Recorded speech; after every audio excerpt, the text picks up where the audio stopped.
道侶梁仁庵、梁君彖父子1915年跟隨黃大仙師嘅指引南下香港，再喺1921年得到基士，喺今日黃大仙祠所在位置，即係九龍獅子山下覓得寶地，創立黃大仙祠，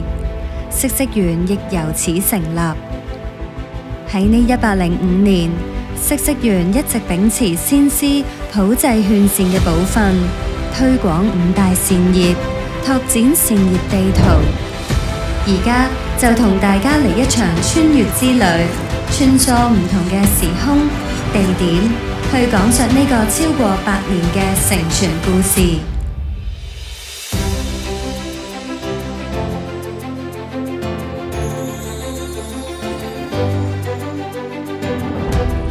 醫療服務係嗇色園五大善業嘅起點。1924年設立中藥局，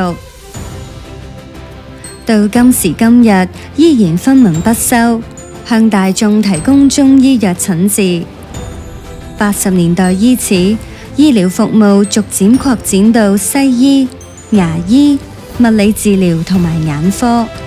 每年受惠人次高達10萬。治病固然重要，但係防病更加係應對人口老化所帶嚟嘅慢性病、長期病浪潮嘅關鍵。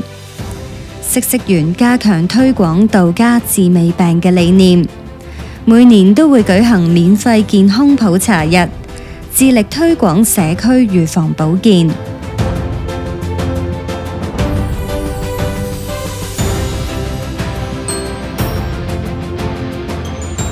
喺1969年創辦可立中學之後，嗇色園嘅教育服務一直未有停下腳步，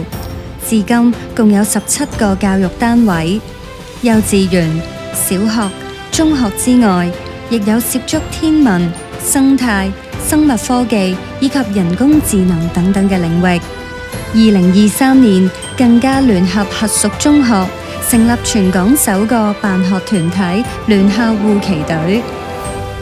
2025年創建嗇色園大灣區 AI 科教基地，培養創科人才。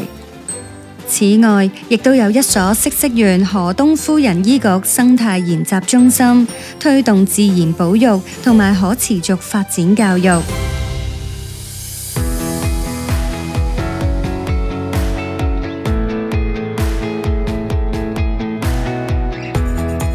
除咗培幼之外，安老亦都係善業嘅重要一環。嗇色園提供護理安老院、長者地區中心、鄰舍中心、家居照顧、長者社區照顧服務券、言語及吞嚥治療等多元化服務。此外，亦都積極推廣遠餐等等嘅樂齡科技，從而提高長者生活質素。因應近年本港房屋短缺問題，喺2024年推出過渡性房屋項目可悅居，其後亦都同歧視國際合作，成功競投由4個校舍改裝而成嘅簡約公屋管理合約。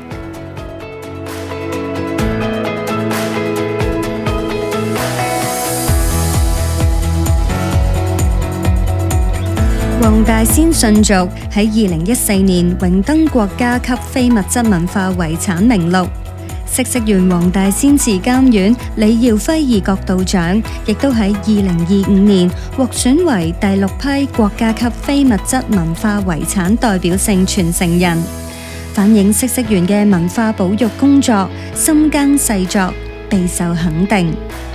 2021年落成嘅黃大仙信俗文化館就將科技融入傳統，用互動形式向大眾推廣傳統文化。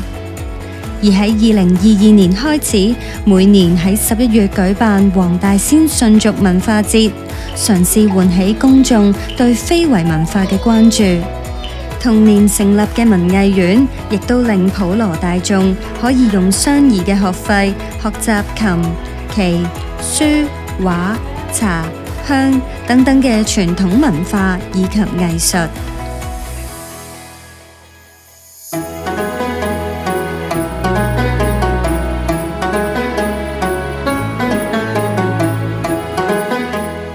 而為咗傳揚黃大仙信俗文化，李耀輝異國監院亦都開設高工科儀班、黃大仙信俗文化傳承班以及入會道教文化班，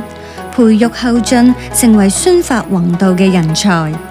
李監院亦都親力編製科儀經本，並且啟建多場大型法會。近日亦都親自帶領百幾名弟子去到黃大仙師出生地蘭溪啟建盛大法會，慶祝嗇色園創立105週年、蘭溪黃大仙宮建觀30週年呢個雙慶佳期。